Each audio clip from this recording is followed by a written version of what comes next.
Game of Thrones is arguably the greatest fantasy show of all time, joining a large cast of compelling characters Tyrion, son of Tywin, with uncompromising, no-holds-barred storytelling. But what often goes unnoticed is that the road to television took many decades of hard work. How did it all come together? Let's find out in the Court of Source.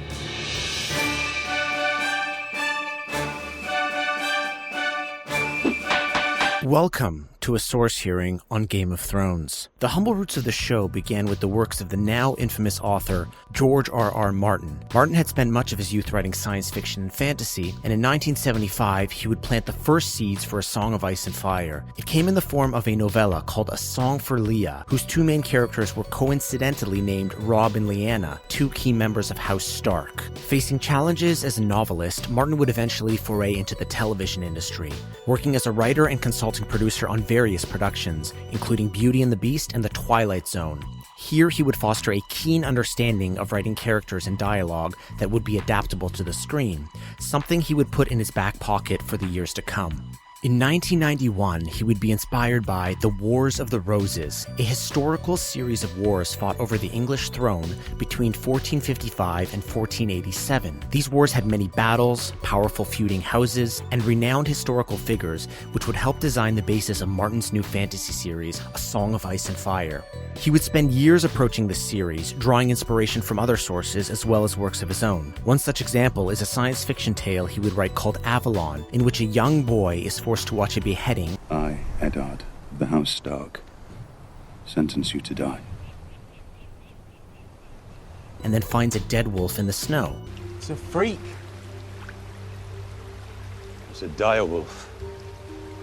The early 90s had experienced a wave of hot, high fantasy, and so when news of Martin working on a fantasy series hit the rounds, a bidding war broke out. Bantam emerged victorious as the publisher to bring Martin's initial trilogy to the market, and the first book, titled A Game of Thrones, was released in August of 1996. In the early to mid-2000s, a lot of changes had been going on in television. The Sopranos was on a roll, lifting HBO to new heights and proving a demand for untethered, edgy television that didn't shy away from violence or sex. A number of other shows followed this trend as well. 24, The Wire, Lost, 6 Feet Under, all had weaving storylines, recurring themes, and the evolution of characters that had become the standard for successful serialized television. It was a combination of demand for fantasy content and a move away from stencil-based viewing requirements that would provide Game of Thrones the perfect atmosphere to tell its story the way Martin would approve. The only way to do this is a series of series on HBO. In the heat of this environment, along came two young and upcoming screenwriters, David Benioff and D.B. Weiss.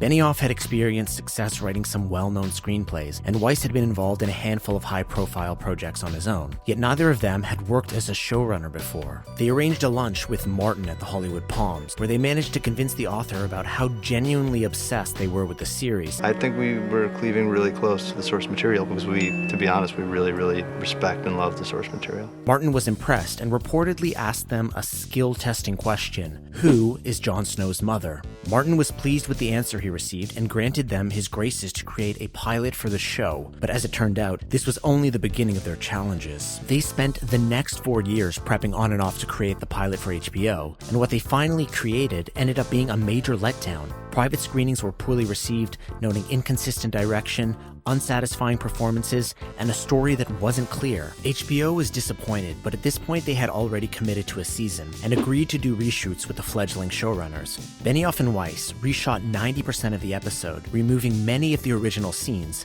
some of which included the death of Jon Arryn and a flashback to the death of Ned Stark's father. They further replaced various cast members, including Jennifer L. being replaced with Michelle Fairley as Catelyn Stark, and Tamsin Merchant being replaced with Emilia Clarke as Daenerys Targaryen. And I will take what is mine. With fire and blood, I will take it. The duo managed to pull themselves together, completing the reshoot of the pilot, making good use of advice from friends and industry executives, and the result was very well received. The series debuted on April 17, 2011, and has ultimately led to one of the greatest presentations of fantasy to ever grace the home screen. Thanks guys for checking in with the Court of Source. I've got a lot of content coming up, so please subscribe, give us a like, check us out on social media, and as always, we'll see you in court.